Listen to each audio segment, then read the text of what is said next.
Nós tínhamos parado, né, no nosso último encontro, comentando sobre a morte de Jesus, né? O processo que deu ensejo à morte do Senhor e também o grau, né, de participação, de responsabilidade, o motivo interno da morte de Jesus, o motivo externo, enfim, o valor redentor da morte de Cristo. Nós comentamos todas essas noções, né, enfim, no nosso último encontro.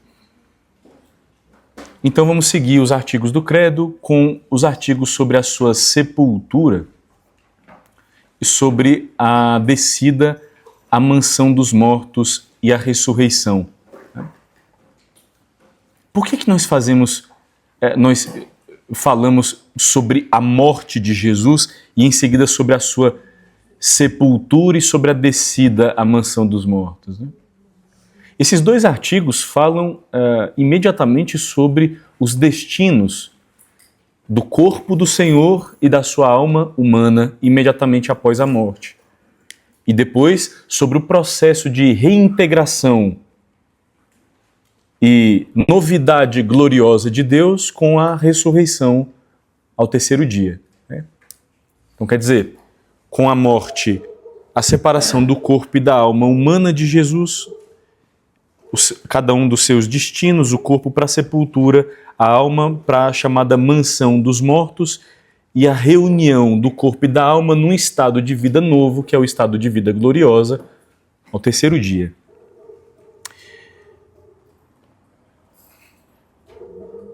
Nosso Senhor não só morreu pelos nossos pecados, né, como diz São Paulo na 1 Coríntios 15, senão que, por assim dizer, saboreou o estado da morte, né? Quer dizer, o estado de separação entre a alma e o corpo, desde o tempo em que expirou na cruz até o momento em que ressuscitou. Esse é o mistério do Sábado Santo na liturgia da Igreja. É um dia que nós chamamos de dia do grande silêncio. Por quê? Bom, por um lado, Deus cumpriu, digamos, até um conteúdo da lei do Antigo Testamento, né, o repouso sabático. O Senhor descansou da sua obra. Do mesmo modo como o relato da criação no Gênesis não diz que Deus no sétimo dia descansou, tendo visto que tudo era muito bom, assim também, depois da nova criação, né, depois da redenção dos homens, o Senhor descansou. É o corpo de Jesus repousando no túmulo, depositado no sepulcro e, bom, a sua alma indo também não em direção à visita, né, dos mortos. Nós já vamos comentar sobre isto. Esta é a verdade que está lá no Apocalipse 1:18. Estive morto e eis-me vivo pelos séculos dos séculos. Ou seja, nosso Senhor Jesus Cristo dá testemunho de si, né? Falando sobre a verdade da sua morte.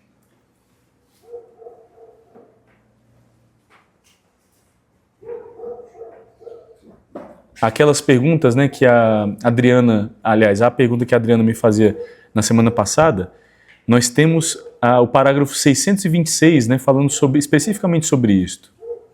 Uma vez que o príncipe da vida, a quem deram a morte, é precisamente o mesmo vivente que ressuscitou, é forçoso que a pessoa divina do Filho de Deus tenha continuado a assumir a alma e o corpo separados um do outro pela morte. E aí uma citação: embora Cristo, enquanto homem, tenha sofrido a morte e a sua santa alma tenha sido separada do seu corpo imaculado, nem por isso a divindade se separou de nenhum modo, nem da alma, nem do corpo. E nem por isso a pessoa única foi dividida em duas. Tanto o corpo como a alma tiveram existência simultânea desde o início na pessoa do Verbo. E apesar de na morte terem sido separados, nenhum dos dois deixou de subsistir na pessoa única do Verbo, ou seja, também no estado de morte, aquele corpo é o corpo assumido pelo Filho de Deus, aquela alma é a alma assumida na única pessoa do Verbo. Nós fazemos fazemos uma menção, né, na nossa confissão de fé sobre, não só sobre a morte, mas sobre a sepultura do Senhor, para indicar essa verdade de uma maneira incontestável. A morte de Cristo foi uma verdadeira morte.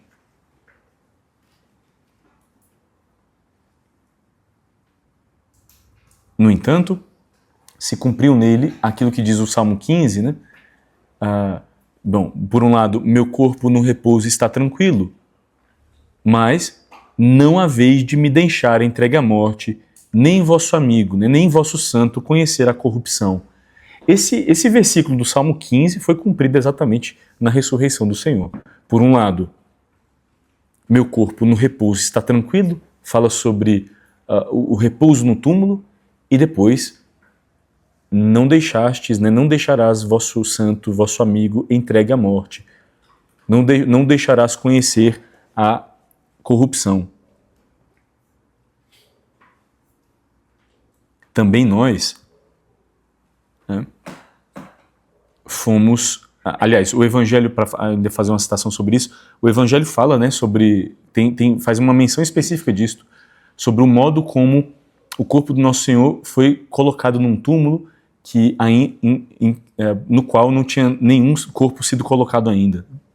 Um túmulo que tinha sido adquirido por José de Arimateia, próximo do lugar onde nosso Senhor padeceu.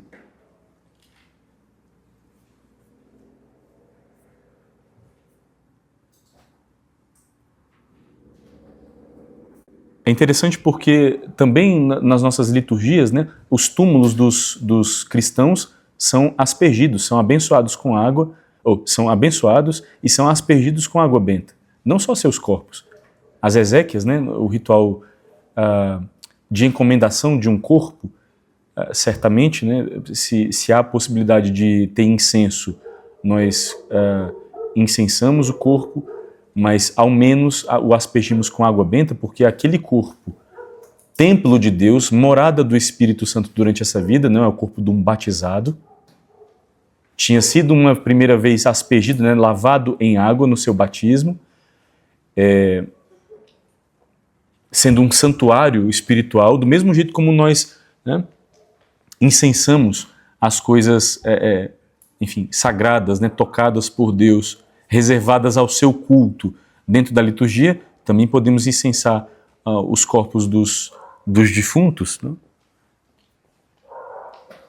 E está previsto também no ritual da encomendação, se o sacerdote acompanha, né, também esse segundo ato, que é a sepultura, para que ela mesma, a sepultura, seja abençoada e seja aspergida com água benta. Nosso Senhor Jesus Cristo quis ir a uma sepultura, e nesse sentido, então, as sepulturas dos cristãos são lugares em que eles experimentam comunhão com o mistério de Cristo, sepultado. Aqui a gente olha, sinceramente, só sobre esse assunto caberia-se um parênteses de longos minutos sobre como a compreensão da morte para nós é diferente. Nós fizemos isso nas homilias, ou tentamos fazer isso nas homilias, dentro da primeira semana do mês de novembro, naquela, digamos, oitava, abre aspas, tá? Mas naquela oitava ali da comemoração dos fiéis defuntos, para ver como a nossa perspectiva cristã sobre a morte é diferente e nova. E isso incide diretamente também sobre o modo como nós compreendemos os lugares em que os corpos dos mortos são colocados. Essa noção, né, de cemitério é uma noção cristã. Vamos lá. A compreensão que está subjacente a um cemitério é uma compreensão especificamente cristã. A palavra, em grego, significa dormitório. O lugar do repouso. Mas peraí. Dormitório, lugar do repouso, por quê? Onde os mortos estão aguardando serem chamados de volta, né, à vida pelo seu Senhor no momento da ressurreição final. Mas não é, portanto, então, né, um lugar como os mortuários, né, ou como como é o mesmo nome? As cidades dos mortos, né, que assim chamavam, por exemplo, os romanos. Eu vou me lembrar o nome, tá? Catacumbas, né? ou necrópolis, né? A necrópole, justamente no grego, é a cidade dos mortos, né? Quer dizer, é o lugar para onde se vai e do qual não se tem propriamente perspectiva de retorno. É um lugar definitivo, ponto final. Ali acabou, né? Não é essa a nossa perspectiva cristã. Quando nós não usamos o termo necrópole, nem catacumba, enfim, nada. Claro, existem as catacumbas, não? Mas porque os cristãos eram colocados nos mesmos cemitérios que as outras pessoas em geral, né? No início do cristianismo. Mas a própria palavra cemitério indica uma compreensão totalmente nova sobre aquele lugar e qual é o estado dos mortos naquele lugar. Aqui, literalmente, a gente poderia fazer uma, né? Enfim. Mas, senão a gente não vai para frente, vamos fechar o parênteses. Depois a gente comenta sobre isso em outro momento.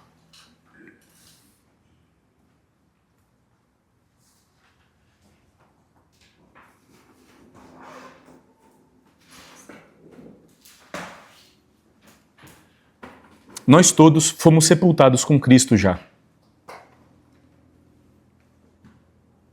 Os nossos corpos se unirão ao mistério do Senhor também em sepulturas, né? Quando o permitam, né, também a autoridade civil, né? Existem países nos quais não se sepulta mais. Por exemplo, a Colômbia. Só dou um exemplo mais próximo, né? Todos necessariamente são cremados. Não existe mais lugar para botar mortos, né? Para nós, abrindo esse parênteses, para nós não é exatamente imoral nem ilegítima a cremação, desde que ela não seja a visibilização de uma falta de fé e de esperança na ressurreição. Quando os corpos dos cristãos sejam incinerados, né, ou seja, quando eles sejam cremados, não se dá destino, né, ao material subsequente, às cinzas, não se dá um destino como, enfim, materialistas, panteístas ou qualquer outro tipo de filosofia ou percepção de vida dessa sugira, que é de reintegração com a natureza, né? Eu vou jogar a cinza de fulano de tal no mar, ou no campo, né? Enfim, ou vou guardar em casa. Absolutamente não. Essas não são saídas para as cinzas de absolutamente cristão nenhum que tenha sido cremado. As nossas cinzas são depositadas naqueles que nós chamamos de columbários, né? Propriamente são os túmulos das cinzas, digamos, né?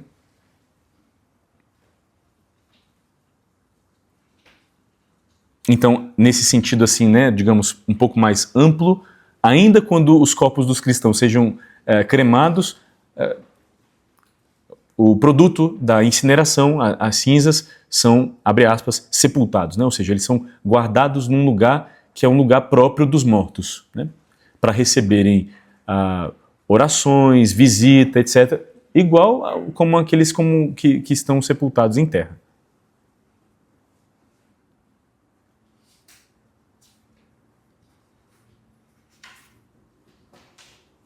Claro que a decisão não vai estar pertinente a nenhum de vocês, no meu caso, né? Mas pelo amor de Deus, só uma indicação, né? Não deixa me cremarem, pelo amor de Deus, né? Eu vivi cristão, quero morrer cristão e ser sepultado como um cristão. Me unindo ao mistério do Senhor também numa sepultura. Essa decisão não vai caber a nenhum de vocês. Mas se alguém, em algum momento, né? Se algum momento perguntar e falar, o padre falou, não é para cremar. Exato, e está gravado. Então, todos nós já fomos sepultados com Cristo. Essa será a situação dos nossos corpos, né, depois da morte, mas essa é uma situação já da nossa alma. São Paulo é claro na carta aos Romanos. Vós todos que fostes batizados, acaso ignorais que é na morte de Cristo que fostes sepultados, para com ele ressurgirdes para uma vida nova.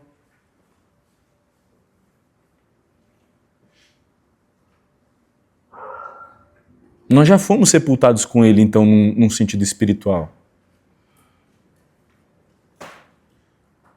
E depois, o seremos também num sentido material. Desceu à mansão dos mortos, desceu à mansão dos mortos e depois ressuscitou ao terceiro dia.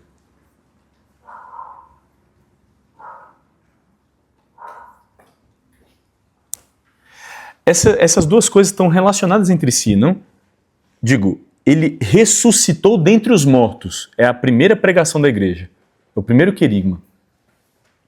Ressuscitou dentre os mortos conforme as Escrituras. Não? E ao terceiro dia também, mas... Para que ele tenha ressuscitado, é preciso que ele tenha não só experimentado o estado de morte, não só o evento morte, e nem só o estado morte, mas o lugar dos mortos, né? Digamos assim. E esse é o primeiro sentido que a pregação cristã dá, a primeira pregação dos apóstolos dá a esse artigo, não é? A descida à mansão dos mortos. Abre aspas, Jesus esteve no mesmo lugar em que os mortos estão. Aí, para a gente compreender essa história dentro da revelação, só saibam sobre isso, seria também um outro parênteses assim, de tranquilamente uns 20, 30 minutos.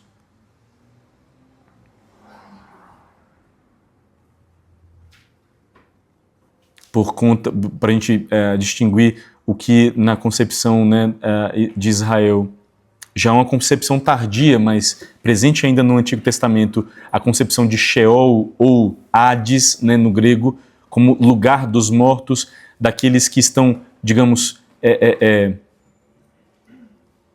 privados da visão de Deus, independentemente se eram maus ou se eram justos, tá? Esse é um lugar geral dos mortos, é um destino geral dos mortos, que não exclui uma noção de retribuição.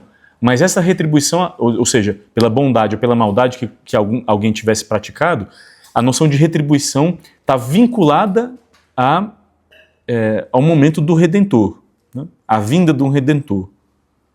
No Evangelho nós escutamos Nosso Senhor, inclusive, falando, né, sobre o seio de Abraão, o lugar onde o pobre Lázaro vai clamando, né, a Abraão que, enfim, fizesse algo, não, em benefício dos seus irmãos, para que eles não fossem para o mesmo estado em que ele se encontrava.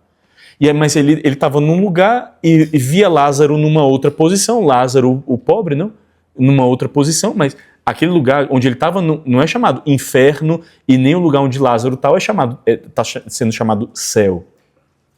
Só está sendo dito que existe uma diferença no modo como cada um experimenta o estado de morte. Ele passa por tormentos, o outro não. Né? Mas enfim, a gente não vai abrir esse tópico, só para dizer, esta é uma compreensão que, embora tardia no Antigo Testamento, vai já com uma série de elementos, aguardando a plenitude da revelação, que é a revelação de Nosso Senhor. Esse termo mansão dos mortos é usado genericamente para designar abre aspas, o lugar dos mortos ou o lugar indistinto dos mortos que aguardam, justos ou injustos, né, bons ou maus, que aguardam a retribuição vinculada ao Redentor.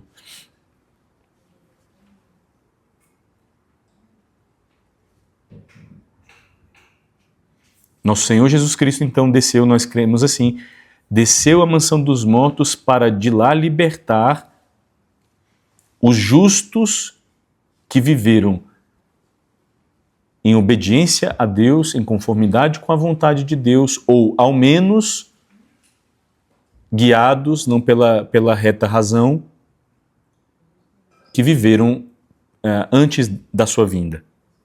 Os justos, portanto, que o tinham precedido.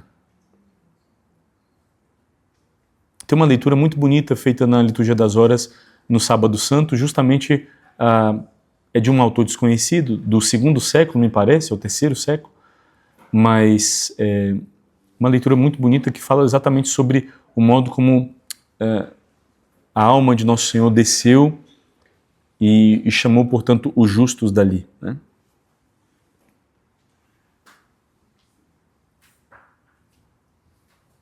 Cristo desceu aos abismos da morte, ao local dos mortos, para que os mortos ouvissem a voz do Filho do Homem e os que a ouvissem tivessem vida.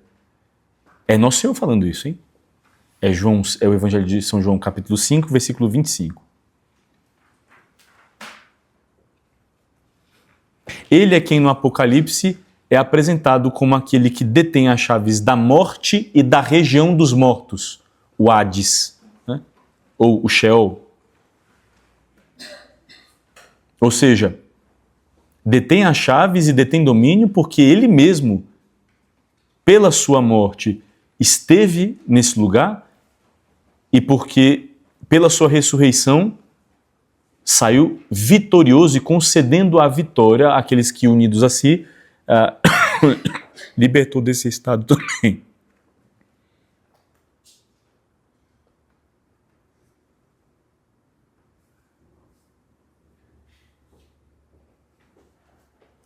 Jesus venceu a morte, portanto, no seu corpo, pela sua ressurreição, não? A morte no seu corpo e na sua alma humana, nesse sentido. Não?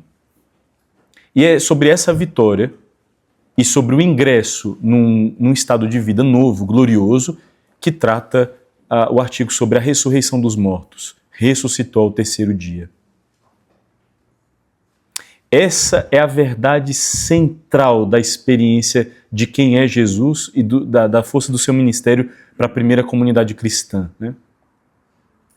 Cristo ressuscitou dos mortos. O capítulo 15, né, da primeira carta de São Paulo aos Coríntios é quase inteiramente dedicado a essa pregação. Se ele não ressuscitou, vã é a nossa fé, vã é a nossa pregação, nós estamos ainda mortos nos nossos pecados.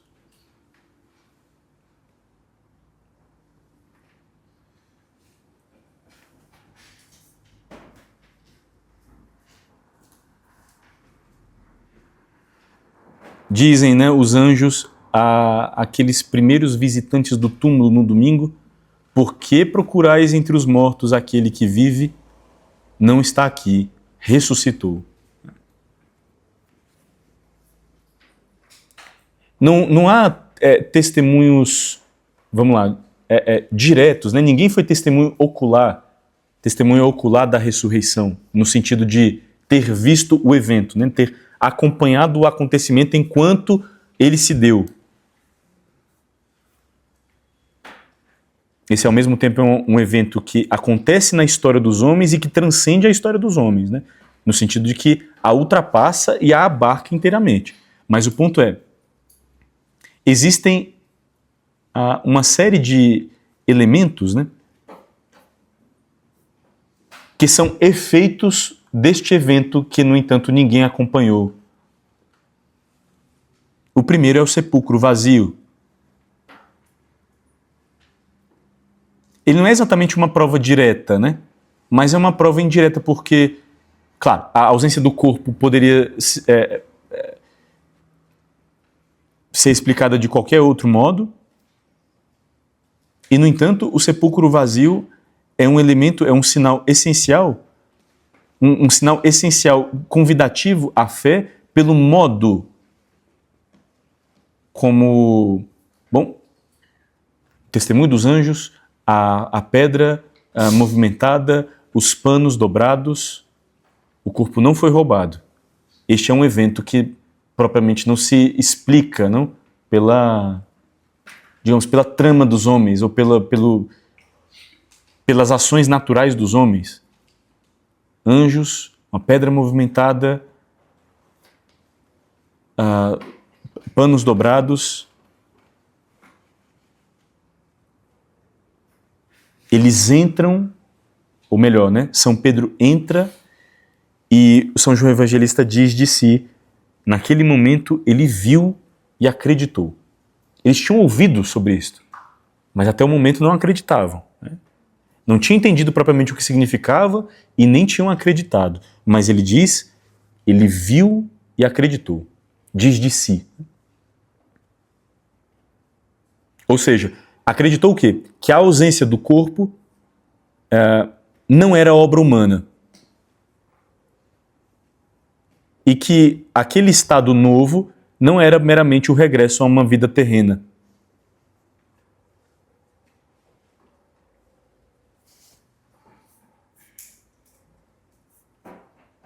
Depois, Maria Madalena e as mulheres, elas vêm ao sepulcro na manhã do domingo para terminar os ritos, não de embalsamamento, né, e de unções do corpo com óleos perfumosos, como era a tradição entre os judeus.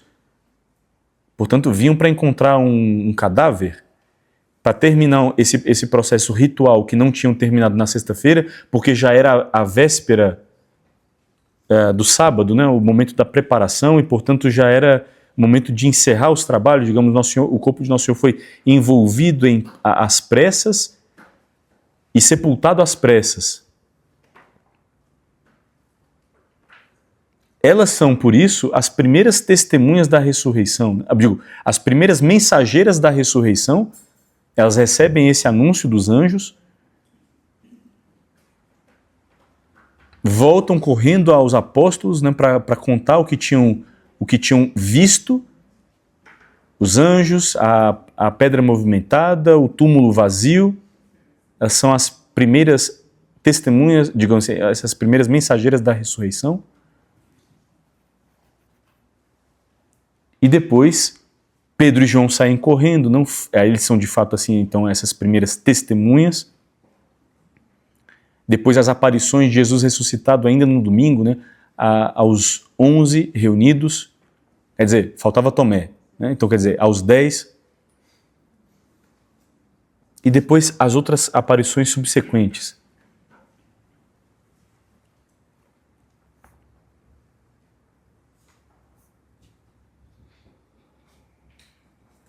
Essa virada, né, eu gosto de insistir nesse aspecto nas homilias de Páscoa, porque é preciso entrar aí. Né? Sem essa percepção, a gente faz uma pregação sobre a ressurreição e a pregação sobre a Páscoa, que não chega, né, até a experiência propriamente, então, do túmulo vazio, da ressurreição de Jesus, sem significar... sem descer até o fundo da experiência que eles fizeram naquele domingo. As mulheres vão em direção a um cadáver. Né? Tudo o que encontram, claro, são sinais que poderiam ser interpretados de uma outra forma.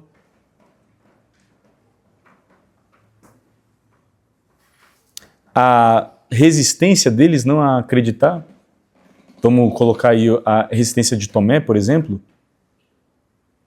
o medo em que eles se encontravam, né, os 11 reunidos na tarde do domingo, mesmo depois que Pedro e João tivessem corrido para o túmulo de manhã. Os discípulos de Emaús, é o capítulo 24 do Evangelho de São Lucas, dizem isso a Nossa Senhora: olha, é verdade que alguns que nos deram um grande susto hoje de manhã. As mulheres foram ao túmulo, voltaram dizendo que tinham visto anjos, que etc e tal. Também uns dos nossos correram e viram tudo conforme elas tinham dito, mas a ele ninguém viu. E esses testemunhos estão nos evangelhos. Não? Isso não está escondido. A dificuldade, não, o seu processo, digamos, a partir do qual vão fazendo a experiência de que aquele acontecimento é uma novidade completa, né? A desinstalá-los e revirá-los, e a percepção deles do avesso. Quer dizer, os evangelhos não nos apresentam uma comunidade tomada assim, de uma exaltação mística, né? Sobrenatural, com arrobos de louvores, né? Como se já estivessem esperando esse acontecimento. Nenhum deles estava. Ao contrário. Os discípulos de Emaús são vistos com um rosto sombrio, apavorados. Né? Os apóstolos, escutando a narração das mulheres sobre o que elas tinham visto, acham que elas estão doidas, estão escutando um desvario, não de mulheres exaltadas. Coitadas, né? Pois é.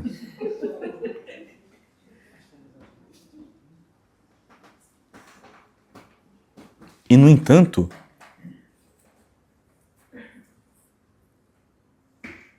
a virada neles é tão decisiva, é tão completa, que eles saem desse estado de covardes e incrédulos e temerosos, né, apavorados, para uma outra posição, que é de audazes testemunhas, intrépidas testemunhas. Num prazo de um pouco mais de um mês,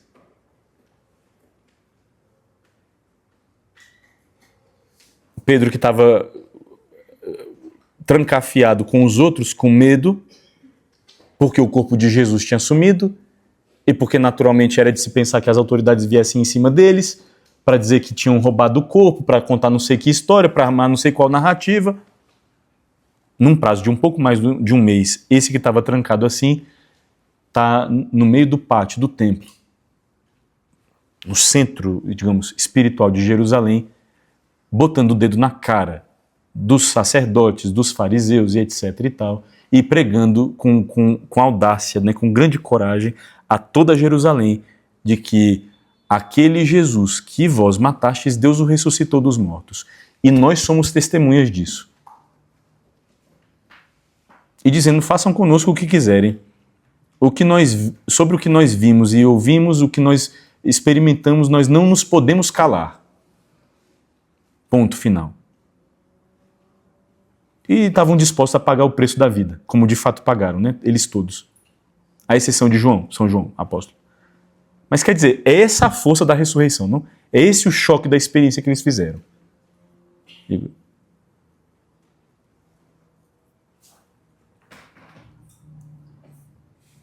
O que eles viram, o que eles tocaram, o que eles experimentaram de Deus, valia mais do que a vida deles e eles não se podiam calar. Eles preferiram morrer todos a calar o nome de Jesus e a verdade sobre a sua ressurreição. Tão incontornável isso foi para eles, não? Verdadeiro.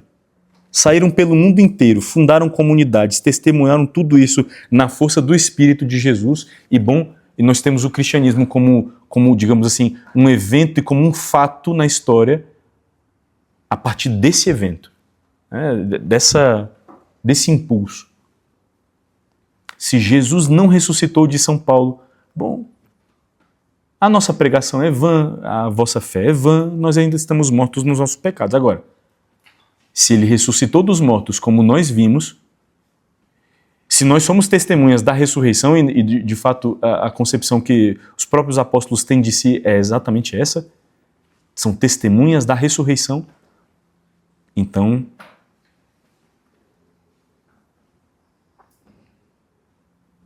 dizer, a hipótese, né, segundo a qual a ressurreição teria sido um produto da fé dos apóstolos é uma hipótese irrazoável, né? Não fica de pé.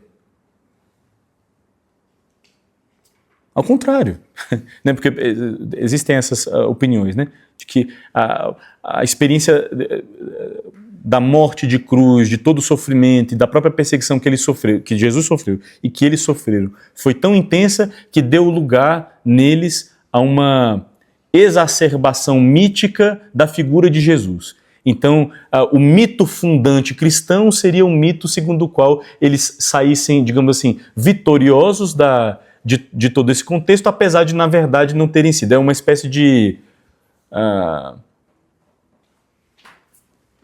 fantasia.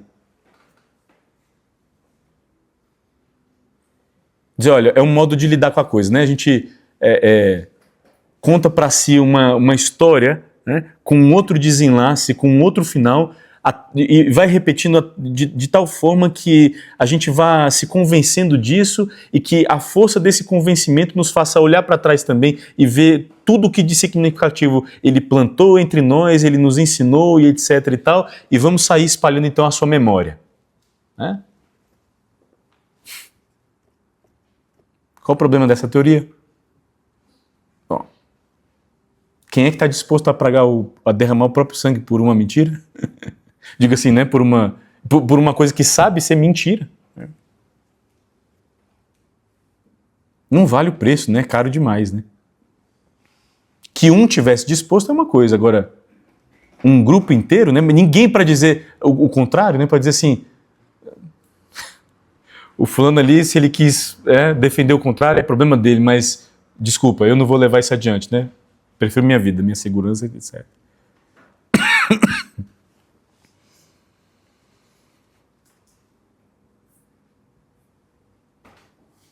Jesus ressuscitado estabeleceu relações diretas com os seus discípulos através de contato físico, né? Através das suas aparições, de participação em refeições, etc. Esse corpo é autêntico e real, embora traga em si novidades desse seu estado glorioso. Quer dizer, não está propriamente situado no espaço e no tempo, mas se torna presente onde quer, quando quer. Embora isso que nós falamos se deixa tocar, no entanto, por exemplo, Tomé é visto, ao mesmo tempo em que é reconhecido, também é visto com um aspecto diferente, como se estivesse sob a aparência de um jardineiro. Enfim. Por exemplo, né, aparecendo a Maria Madalena, é o relato do Evangelho de São Lucas, de São Marcos. Dizer, existe uma novidade aí. Padre, como? Bom, querem pensar sobre a Eucaristia?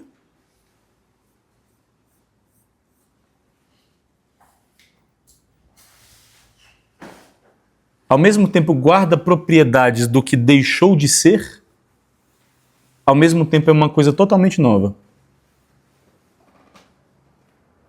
Na Eucaristia permanecem os acidentes de pão e vinho, né? A gente diz assim com essa terminologia filosófica, aparência de pão, gosto de pão, enfim, forma de pão e de vinho, e no entanto,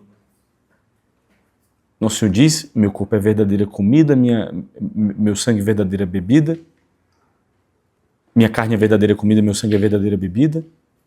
Se não comedes a minha carne, não bebedes o meu sangue, não tereis a vida em vós. E instituindo um sacramento, diz, tomando o pão, isto é o meu corpo, isto é o meu corpo, e tomando o cálice com vinho, isto é o meu sangue. Então quer dizer, depois da transubstanciação, depois da consagração na missa, existe uma, abre aspas, continuidade que é a permanência dos acidentes. O aspecto externo, portanto, né? E, no entanto, a verdade sobre a coisa é totalmente nova. É o corpo e o sangue do Senhor. Então, como é que a gente, né, pode pensar assim sobre o corpo ressuscitado? Que tal usar a Eucaristia, né? Mas olha,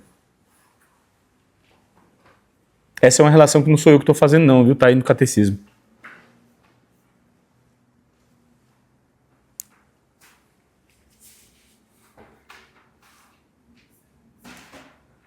O que é que significa a ressurreição? Bom, significa não o retorno à mesma vida terrena, mas o ingresso num novo tipo de vida, a abertura de uma nova forma de vida.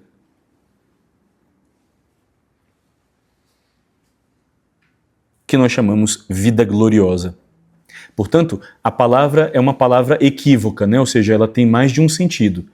No caso de Lázaro, no caso da filha da viúva, do filho da viúva de Naim, ou no caso da filha de Jairo, a palavra ressurreição significa retorno à mesma vida.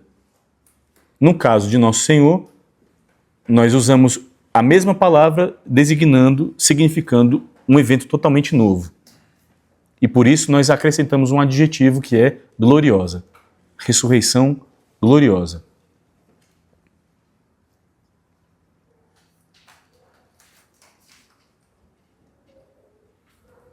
É, portanto, uma passagem, uma inauguração de um outro tipo de vida, uma nova forma de vida, que possui, digamos, certos elementos de continuidade, vão vistos no corpo do Senhor ressuscitado, e ao mesmo tempo uma novidade completa. Aqui nós nos servimos um pouco assim da imagem também da Eucaristia, para dar a compreender digamos, a reflexão que nós queremos fazer, né? São as três pessoas que agem em conjunto, não na ressurreição de Cristo. É a obra da Santíssima Trindade. Quanto ao Filho, né, o papel que lhe incumbe, ele ressuscita pelo seu próprio poder, né, pela sua própria virtude divina.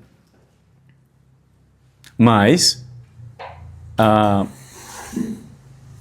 é claro, digamos assim, expressando o papel, digamos, de cada uma, né, das pessoas então envolvidas, nós dizemos que o Pai ressuscitou o Filho dentre os mortos, o Filho, né, diz de si, eu dou a minha vida para retomá-la, no capítulo 10 de São João. Ninguém me tira a vida, eu a entrego livremente, tenho poder para entregá-la e poder para retomá-la. Então, o Filho opera autonomamente também, né, com uma virtude, com uma força que lhe é própria, opera a sua ressurreição. E, portanto, nós utilizamos a voz passiva para dizer foi ressuscitado dentre os mortos, mas também utilizamos a voz ativa do verbo, né, para dizer ele ressuscitou dos mortos. Como? Na força do Espírito Santo, né? O corpo glorioso de Jesus é cheio do poder do Espírito Santo.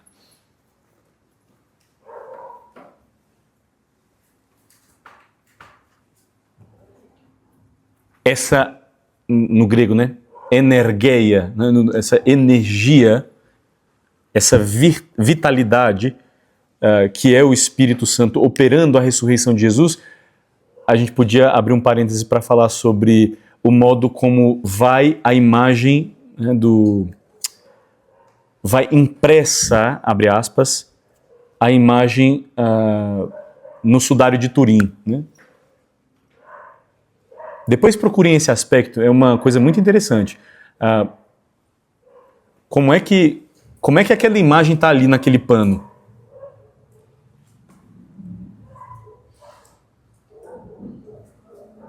Se diz sobre um tipo de iluminação, um tipo e uma quantidade de energia, né, para produzir a imagem ali, que não é basicamente só o contato, então, do pano com o sangue, né, ou do pano com...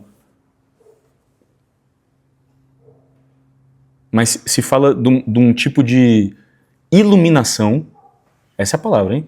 De energia de dentro para fora. Eu agora não vou saber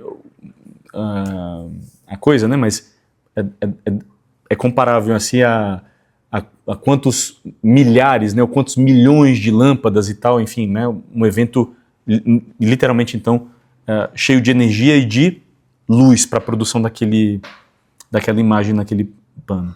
Depois procurem esse aspecto. Exato. Mas, enfim, acho que se procurarem vão ter uma noção mais exata, né, sobre a proporção do que a gente está querendo dizer. Basta aqui o enunciado para falar sobre esse termo, né, a energia do Espírito Santo, é um termo bastante teológico, assim, bastante presente na teologia dos padres. Por Jesus Cristo, teu Filho, na força do Espírito Santo, né? Ou nós, na nossa terminologia latina, na unidade do Espírito Santo, mas os orientais gostam muito de rezar também na força ou na energia do Espírito Santo. Ou seja, o modo como nós utilizamos essa palavra, tanto em teologia quanto né, dentro do rito da igreja, não tem essa carga New Age, né? Que é muita, enfim, com a qual muitas vezes essa palavra é utilizada aí fora, né? De transmissão assim de energias, né, de sentimentos positivos ou sei lá o quê. Não, mas a gente pode falar de forma autêntica sobre a energia do Espírito Santo e até com um vínculo legal, um link legal sobre o modo como essa energia do Espírito realizou também digamos, atuou também na ressurreição. E um paralelo interessante é o modo como se produz a imagem lá do Santo Sudário. Enfim, embora o próprio Santo Sudário não seja propriamente assim um elemento inconteste, né, no sentido de que a igreja tenha se proferido a respeito dele, dizendo ser de verdade a mortalha, né, que envolveu o corpo de Nosso Senhor. Não tem pronunciamento da igreja sobre isso. As pessoas estão livres, né, para acreditarem ou não nisto. Enfim. O que é que se confirma pela ressurreição do Senhor, que é, portanto, o ingresso de uma nova vida? A sua divindade. Pela sua morte, liberta-nos do pecado, pela sua ressurreição, abre-nos uma nova vida. Ou seja, pela morte, o ponto final da história antiga dos homens, que é a história de afastamento de Deus, história de pecado, pela sua ressurreição, a abertura de uma vida nova. De uma vida reconciliada com Deus, de uma vida de seus filhos. A ressurreição é o cumprimento das promessas do Antigo Testamento. Ele ressuscitou conforme as Escrituras, diz a pregação dos apóstolos, e nós guardamos também esse aspecto na confissão do credo, na versão do credo niceno-constantinopolitano.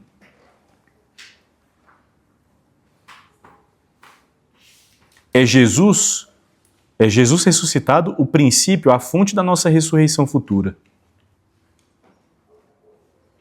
Se a nossa vida espiritual consiste na união com a dele, na participação nos seus mistérios, então nós que fomos sepultados já espiritualmente pelo nosso batismo e que uma vez também o seremos nos nossos corpos, se morremos com ele, como diz São Paulo, nós cremos que também viveremos com ele.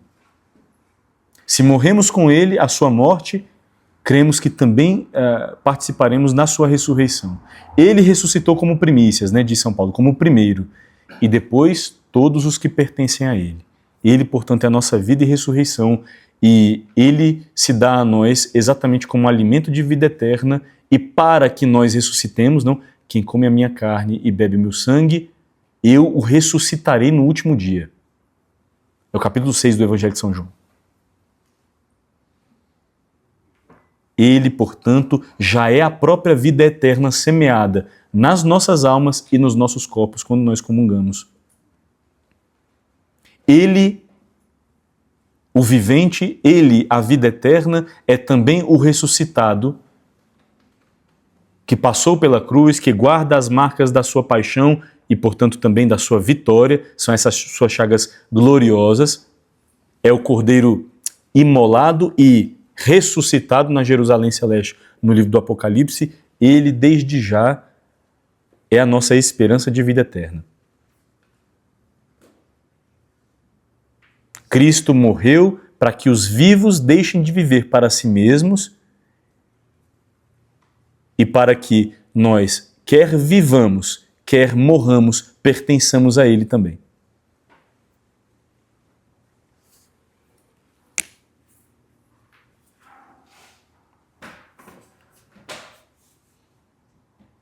Depois desta sua humilhação, depois desse seu abaixamento, a sua exaltação. É o hino da carta de São Paulo aos Filipenses, capítulo 2, não? Reconhecido exteriormente como homem, assumiu a condição humana de forma a se humilhar e se humilhar ainda mais até a morte de cruz. E por conta dessa sua humilhação, ou seja, por conta desse seu abaixamento, da sua obediência,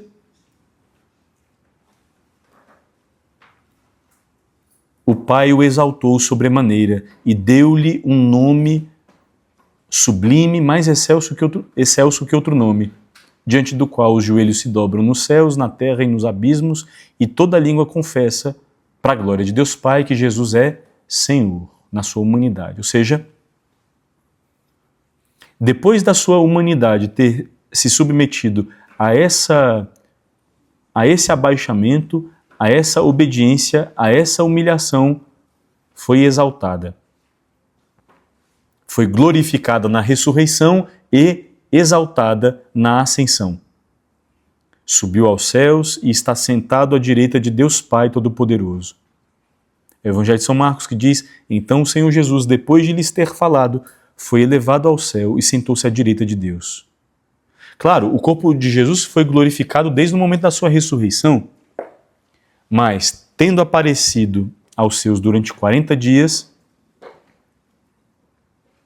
a plenitude dessa glória fica ainda, digamos, mesclada, não com as aparências de uma humanidade normal, até que definitivamente no 40º dia, depois da sua ressurreição, realiza a sua última aparição,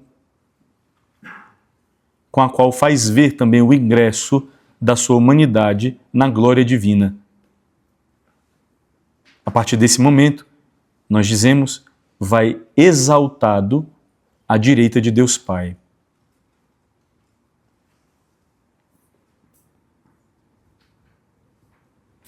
Ele diz, né? Eu saí do Pai e volto para o Pai. Ninguém subiu ao céu senão aquele que desceu do céu, o Filho do Homem. É o Evangelho de São João, capítulo 3, versículo 13. Então, aquele que veio ao nosso encontro realizar a obra da nossa reconciliação com o Pai, tendo sido agora exaltado, é princípio também da nossa elevação, é princípio também da nossa subida, né? Considerada espiritualmente, enquanto no sentido de que não existia propriamente então céu aberto, não existia comunhão com Deus antes da graça do Filho, antes da graça do Redentor. No entanto, tendo descido do céu e realizado a obra da nossa reconciliação, volta com a sua humanidade ao Pai, uma humanidade que é protótipo da nossa, uma humanidade que é primícias nesse sentido da glória que está reservada para a nossa também. Tudo o que foi assumido foi redimido. Bom, se uma humanidade em tudo semelhante à nossa foi assumida, na humanidade dele, tudo isso foi redimido também, santificado também, exaltado também. Dizer, tudo que Jesus fez com o seu corpo nesse sentido, vai conceder também aos nossos. É uma natureza em tudo semelhante à nossa. Então, subindo aos céus como nossa cabeça, deu-nos a esperança de irmos um dia ao seu encontro como membros do seu corpo. Na casa de meu pai há muitas moradas. Se assim não fosse, eu vos teria dito. No entanto, vou à vossa frente preparar-vos um lugar para que onde eu estiver, aí estejais vós comigo. Senhor, nós não sabemos para onde vais. É Filipe perguntando, né? Senhor, nós não sabemos para onde vais. Como é que podemos conhecer o caminho? Bom, Filipe, tu estás há tanto tempo comigo e não me conheces. Quem me vê, vê o Pai. Eu sou o caminho, a verdade e a vida. Ninguém vai ao Pai senão por mim. Quer dizer, onde eu vou, a casa do meu Pai, para que vós estejais comigo, eu voltarei e vos levarei comigo, para que onde eu estiver, aí estejais vós também. Mas como é que nós vamos se nós não sabemos o caminho? Bom, o caminho sou eu.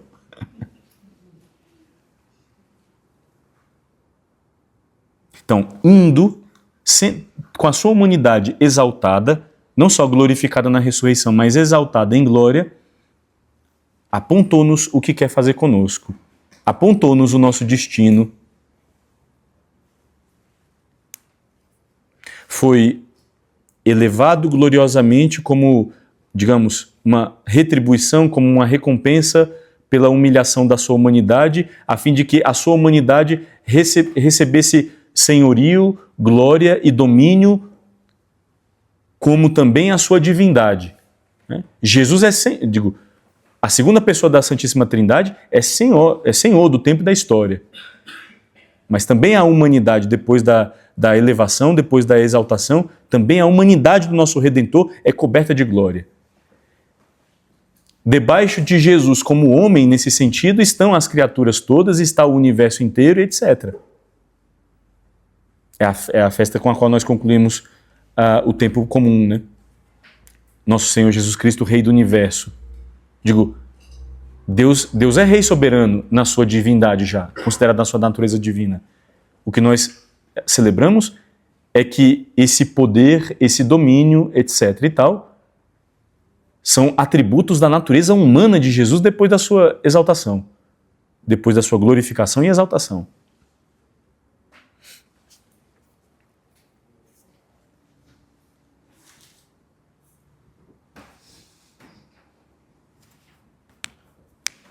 Ele tinha antecipado isto, né? Quando falou sobre a sua elevação na cruz. Quando disse, eu, quando for elevado da terra, atrairei todos a mim. A elevação da terra, que significa o erguimento da cruz,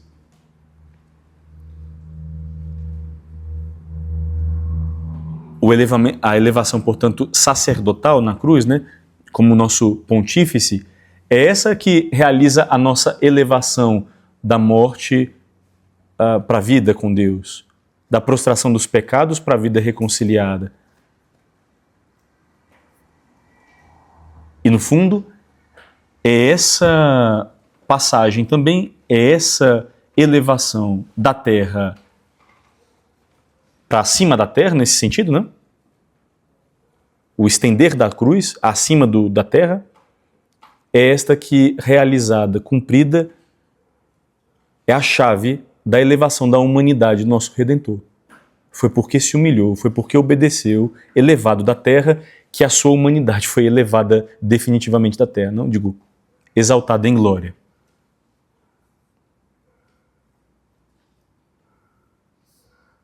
Diz a carta aos Hebreus, esse que está à direita de Deus Pai Todo-Poderoso está fazendo o quê?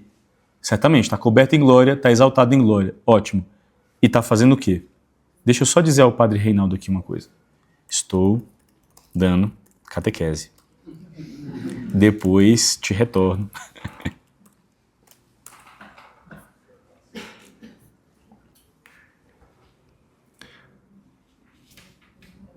Diz a carta aos Hebreus, ele está sempre vivo a interceder em favor daqueles que por seu intermédio se aproximam de Deus. Ou seja, tendo sido sumo sacerdote e único sacerdote da nova e eterna aliança, exaltado na cruz nesse mundo, continua a ser o sumo e eterno sacerdote na liturgia celeste, com um papel pontifical, né, com um papel mediador, intercessor. Ele continua, então, sendo o sumo e eterno sacerdote na liturgia celeste, e por isso o sumo e eterno sacerdote e o primeiro celebrante de cada um dos seus mistérios, de cada um dos seus sacramentos, que são sinais sensíveis e eficazes da sua graça redentora nesse mundo. Ele continua a ser, e, portanto, o primeiro e principal celebrante de cada ato do seu corpo místico nesse mundo, que é a Igreja. Ele é o centro e o autor principal, então, da liturgia celeste. É verdade, é essa a verdade que está descrita tanto no livro, na carta aos Hebreus, quanto no livro do Apocalipse. E por ser isto, toda a sua graça de redenção espalhada no seu corpo místico nesse mundo depende, então, da sua atuação, né? Depende de que ele seja o sujeito principal. Ele é o primeiro celebrante de cada sacramento.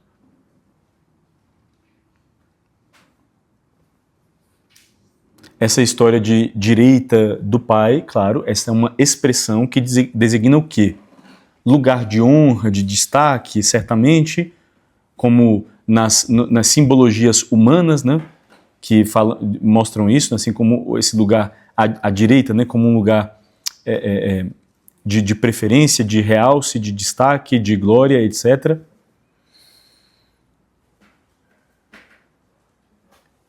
Mas também significa a inauguração desse reino messiânico do qual fala a profecia de Daniel. Daniel capítulo 7, versículo 14 diz: foi-lhe entregue o domínio, a majestade e a realeza, e todos os povos, nações e línguas o serviram. O seu domínio é um domínio eterno que não passará jamais, e a sua realeza não será destruída. Quer dizer, ele, a partir do momento da sua elevação, tornou-se rei de um reino que não terá fim. Nós rezamos assim também, né? no credo, e o seu reino não terá fim.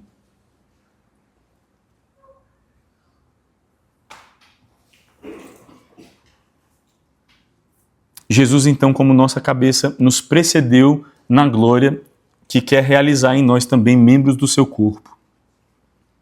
Uma vez ingressado, uma vez entrado nesse estado glorioso e elevado, continua, no entanto, a ser nosso intercessor, nosso mediador, sendo o centro da liturgia celeste e, ao mesmo tempo, também o sujeito principal da liturgia terrena, porque, no fundo, tudo que nós fazemos, tudo que o corpo místico de Cristo faz, que é a igreja, pertence a Ele. A palavra que nós pregamos é a dele. A graça que nós administramos é a dele. A vida, né, divina semeada é a própria seiva espiritual que procede dele. Enfim, a oração cristã, a prece cristã é comunhão na sua oração pontifical ao Pai, depois nós vamos falar sobre isso, e ao mesmo tempo é verdadeiro dom dele derramado sobre nós. Mas o ponto é, tudo que nós fazemos na Terra, tudo que o corpo místico de Cristo faz na Terra, né, nesse sentido, então, procede dele.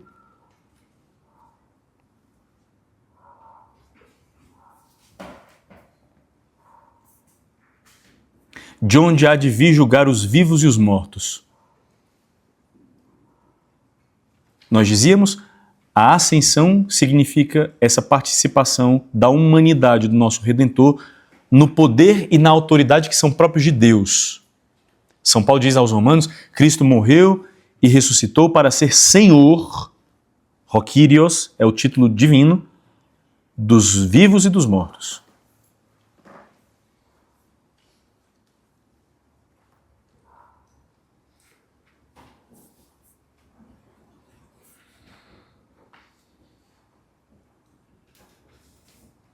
Como Senhor, Ele é a cabeça da igreja, que é o seu corpo, nós dizíamos, elevado e glorificado, Ele, tendo cumprido a sua missão terrena, Ele, no entanto, a continua nos seus membros, sendo Ele a nossa cabeça, continua nos seus membros, é a sua igreja, dispersa pelo mundo inteiro.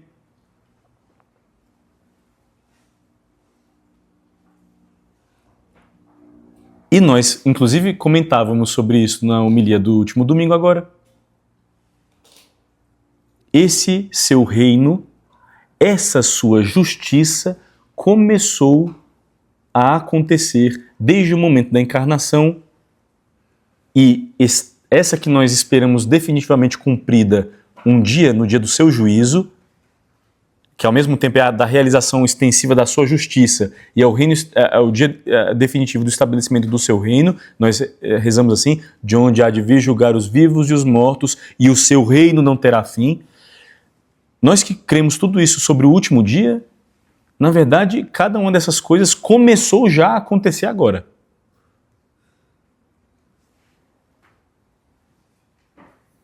É o reino de Cristo então presente sobre essa terra, no seu instrumento que é a sua igreja.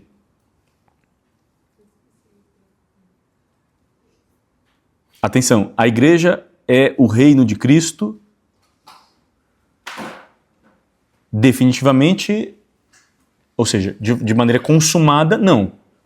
Porque também a igreja aguarda, também a igreja peregrina nesse mundo aguarda ser consumada na glória. Não está definitivamente unida ao seu Senhor, portanto, na sua glória. Também ela está a caminho, enquanto está nos seus membros nesse mundo, também ela está a caminho, embora nos seus membros glorificados, já consumados em glória, são os santos, já esteja na posse acabada, não, da alegria do seu Senhor, dos bens do seu Senhor.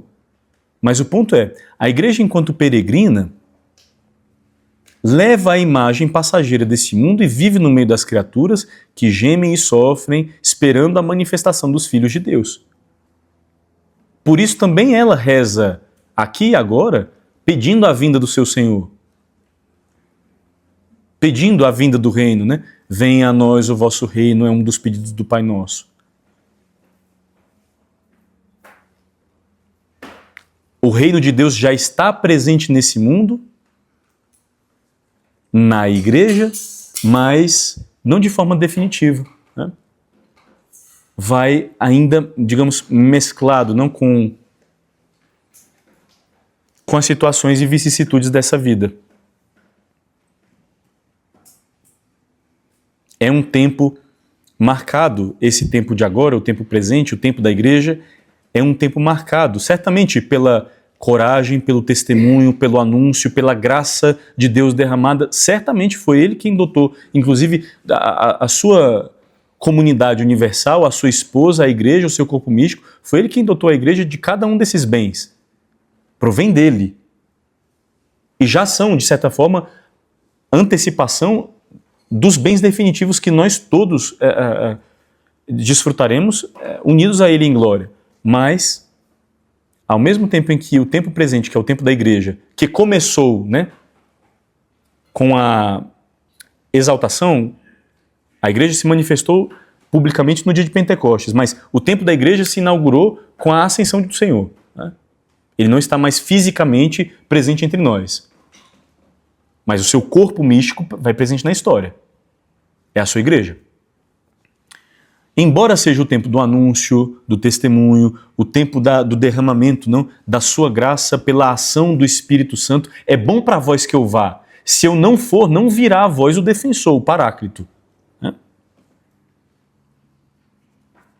Então, é a exaltação de Nosso Senhor que, abre aspas, nos permite ser órfãos para sermos vivificados com a sua presença, que é a presença, um novo modo da sua presença, a inauguração de um novo tipo da sua presença, que é a vinda do Espírito Santo, que o faz verdadeiramente presente, no entanto, de uma maneira nova, dentro de nós, nas nossas almas, e à sua igreja, na sua palavra, no testemunho, na pregação, nos seus sacramentos. É ele vivo e ressuscitado, verdadeiramente presente entre nós na sua Eucaristia, de uma maneira nova, sacramental, mistérica.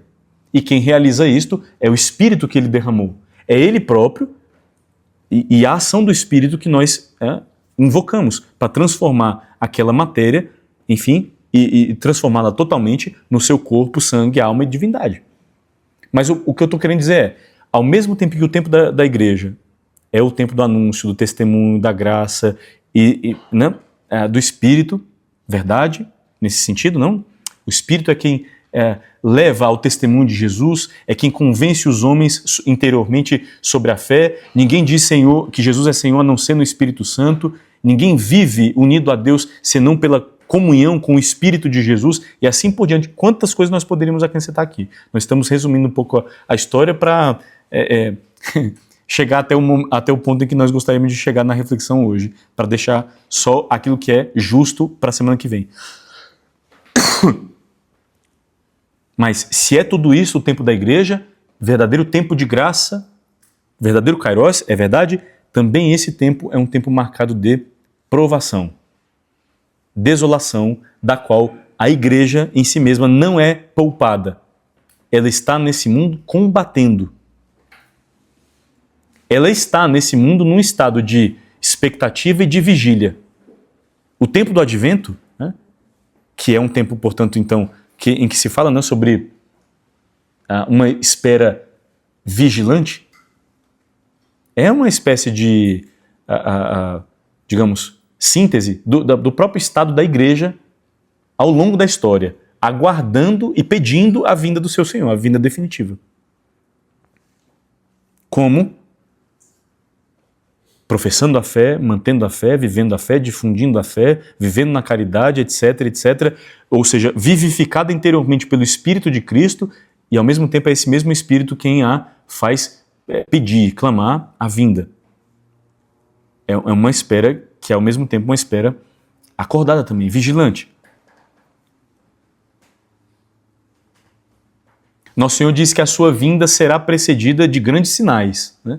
Nós, no final do tempo comum, escutávamos esses evangelhos a falar sobre os grandes sinais que antecederiam, sinais cósmicos, naturais, e ao mesmo tempo sinais morais, né, espirituais e tal, que acompanhariam ou que precederiam o seu retorno. Quer dizer, a gente nos evangelhos escuta Nosso Senhor falar sobre um contexto de provação natural, cósmica, moral, enfim, espiritual, que precede a vinda do Filho do Homem. Também a igreja participará desse contexto. Claro, ela vai presente nesse mundo. Então, atentos, porque se ela é o corpo místico de Cristo na história, e se esse modo, ou seja, resolutivo, que é um modo de combate, aflição e prova, se esse é um modo como Nosso Senhor experimentou o término da sua vida nesse mundo, ou seja, não foi por um caminho de triunfo, triunfo, triunfo, triunfo, até que... Ao contrário. Foi por um caminho de dor, humilhação, combate, aflição e etc. Foi na aparência de derrota, de fracasso. Aí vão os parágrafos 675 a 677 falando sobre a última provação da igreja, não a última prova da igreja. Também a igreja, e São Paulo fala assim também no Novo Testamento, também a igreja vai passar por uma prova final que vai significar também a apostasia, não, o abandono da fé por parte de muitos. A igreja unida ao seu Senhor não entrará na glória por meio de um caminho progressivo de triunfo. É verdade, as portas do inferno não prevalecerão sobre ela, como Nosso Senhor prometeu. Como não prevaleceram sobre si. A morte não prevaleceu sobre ele. No entanto, ele se entregou, nós meditávamos sobre isso, ele se entregou voluntariamente à paixão, e, digamos, como cumprindo os salmos, e não como que cumprindo os salmos, por cães raivosos fui cercado, etc, etc, enfim. Do mesmo modo como essa violência, essa provação, esse combate, esse sofrimento foram experimentados pelo corpo físico de Nosso Senhor na sua paixão, assim também nós cremos que é o caminho do corpo místico, que é a igreja. De fato, as portas do inferno não prevalecerão. No entanto, o reino não se consumará por meio de um triunfo histórico da igreja.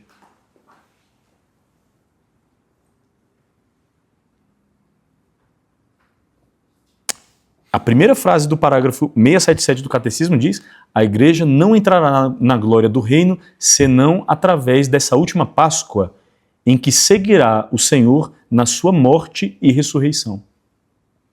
Também ela passará, portanto, por um processo de, abre aspas, aparente derrota, em que parece que o mal triunfou, não?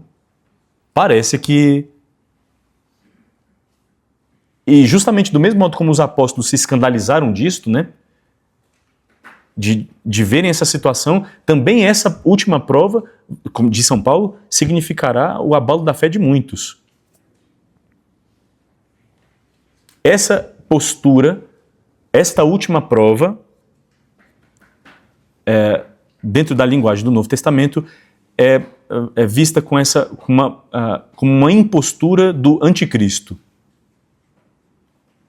O que significa isso? Basicamente, um tipo de messianismo, um tipo de pregação sobre salvação ou sobre a vinculação a Deus que aparte os homens da verdade sobre Cristo.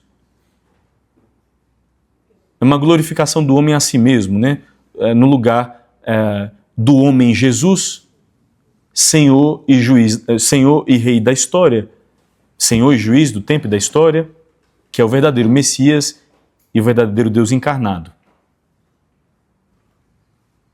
Há muito debate sobre isto. Tá? Isso aqui é literalmente só um aceno.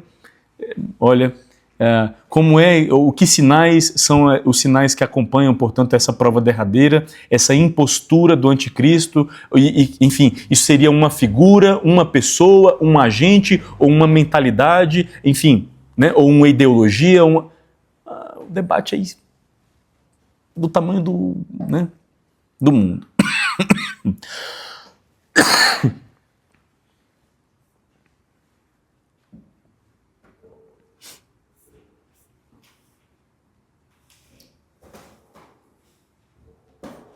No entanto, quem é Rei e Senhor da história? Quem é o vencedor do pecado e da morte? Bom, é Jesus Cristo nosso Senhor. E se ele submeteu o seu corpo na sua paixão a tudo isto para manifestar depois a vitória da sua ressurreição, também, né, a prova da igreja, no final das contas, servirá ao propósito de manifestar ainda de forma mais viva a sua vitória, mais viva o seu senhorio.